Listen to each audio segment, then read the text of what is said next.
खिचडी घोटाळ्याचे लाभार्थी शिंदे गट आणि भाजपमध्ये आहेत असा आरोप संजय राऊतांनी केलाय। अमेय घोले, वैभव थोरात, राहुल कनाल खिचडी घोटाळ्याचे लाभार्थी असल्याचं राऊतांनी म्हटले। अमेय घोले, वैभव थोरात, राहुल कनाल सध्या मिंदे गटात आहेत असं राऊत म्हणाले। खिचडी घोटाळा प्रकरणी राऊतांनी शिंदे गटावरच आरोप केले आहेत। कारवाई करा, आम्ही लढणार असं देखील संजय राऊतांनी म्हटलंय। या खिचडी घोटाळ्यातला जर झाला असेल त्यातले सगळे लाभार्थी जे आहेत ज्याने बीएमसी कडून पैसे घेऊन खिचडीचं वाटप केलं नाही हे सगळे लाभार्थी आज भारतीय जनता पक्षामध्ये आणि मिंदे गटामध्ये आहेत। हे सगळे लाभार्थी मी नावं सांगतो तुम्हाला।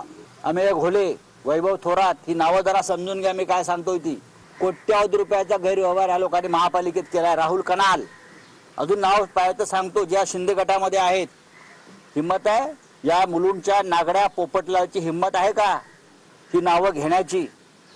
असं म्हणतायत की ईडी ही जी आहे ती भारतीय जनता पार्टीची शाखा आहे। ईडी भारतीय जनता पार्टीची एक शाखा आहे आणि त्यानुसार त्यांच्या आदेशानुसार ईडी काम करते। चोऱ्या तुम्ही करायच्या आणि ईडीवर बोट ठेवायचं, त्याला कोणत्या राजकीय पक्षाची लावायचं? मग जर त्याची जर ईडी जर त्यांची शाखा असेल तर तुम्ही त्याचं सदस्य व्हा। कशासाठी बडबड करताय?